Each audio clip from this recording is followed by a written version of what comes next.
প্রথম কথা হচ্ছে যে টপিকটা রেজ করেছেন এটা আসলে বাজেটের সাথে সংশ্লিষ্ট না।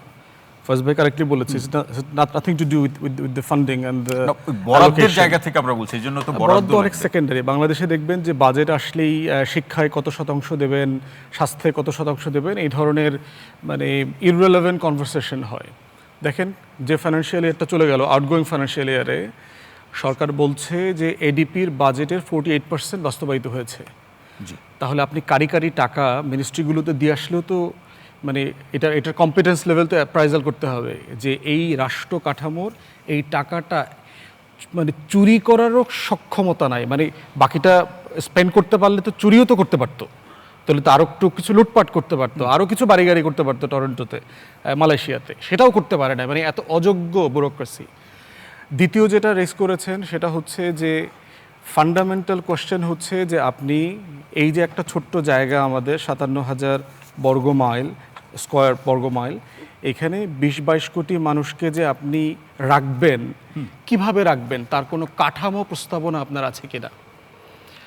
যদি কাঠামো প্রস্তাবনা না থাকে, দেখেন যে আমাদের কৃষির এক্সপার্টরা বলছেন on a year on year basis আমার 1 to 2% অ্যারেবল ল্যান্ড ডিক্রিজ করছে, কৃষি জমি কমে যাচ্ছে অন এ ডেইলি বেসিস।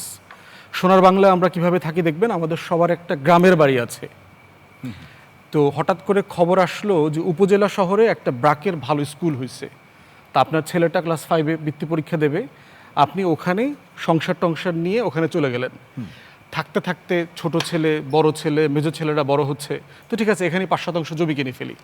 তো দেখবেন যে ওই সোনার বাংলার মানুষ ওইখানে গিয়ে আবার 5% জমি কিনে একটা বাড়ি করতেছে। ছেলেমেয়েরা এরপরে কদিন পরে ঢাকা বিশ্ববিদ্যালয়ে পড়তে আসছে, একে সব ঢাকায় চলে আসছে পড়তে। এখন মনে হইলো যে কি ব্যাপার, আমরা তো একা হয়ে গেছি, তাহলে ঢাকাতে একটা ফ্ল্যাট কেনা দরকার, অথবা একখণ্ড জমি দরকার, সাভার, আশুলিয়া, সেই বসিলা টসিলা, যে কোনো কোনাকানিতে। এরপরে ওই ছেলে মেয়েটার একটা বিদেশ চলে গেছে এবং সে আরও 20 বছর পরে লন্ডনে, আমেরিকাতে একটা ফ্ল্যাট কিনছে। এখন আপনি চিন্তা করে দেখেন, আমরা 5টা মানুষ কত শতাংশ জমি, কত স্কোয়ার ফিট জমিতে আমরা থাকি, এবং এরকম ঘটনা একটা দুইটা না। আপনার ডানে বামে তাকান, দেখবেন আমাদের সবার 4টা-5টা করে থাকার জায়গা আছে। জি, তাহলে এখন এই ল্যান্ড ম্যানেজমেন্টের কোনো ব্যবস্থাপনা রাষ্ট্রের আছে কি না? নাই তো। আপনি আমার যে জমির সাইজ এবং আমার যে পপুলেশন, আপনাকে তো ভার্টিক্যাল ভিলেজে যাইতে হবে। আপনি যদি ভার্টিক্যাল ভিলেজে না যান, আপনি কি ফর্মে এই জনগোষ্ঠীকে অ্যাকোমোডেট করবেন, কৃষি জমি ধরে রাখবেন? এবং আপনি যদি তার অ্যাকোমোডেশনটাকে স্মার্টলি ম্যানেজ করতে না পারেন, আপনি তাকে স্কুলিং করাতে পারবেন না, ভালো কলেজ দিতে পারবেন না, হেলথ কেয়ার সিস্টেম দিতে পারবেন না, ওয়াটার স্যানিটেশন দিতে পারবেন না, চাইলেও পারবেন না।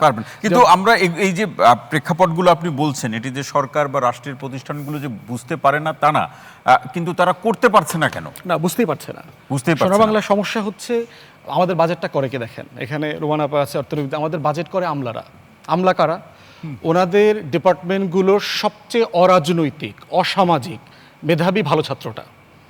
অরাজনৈতিক হইতে পারে, অরাজনৈতিক এবং অসামাজিক না, তারা যে পরিমাণ বিসিএস পপি গাইড পড়া লাগে, এটা প্র্যাকটিক্যালি এই লেভেলে তার পক্ষে সোশ্যালাইজেশন সম্ভব না।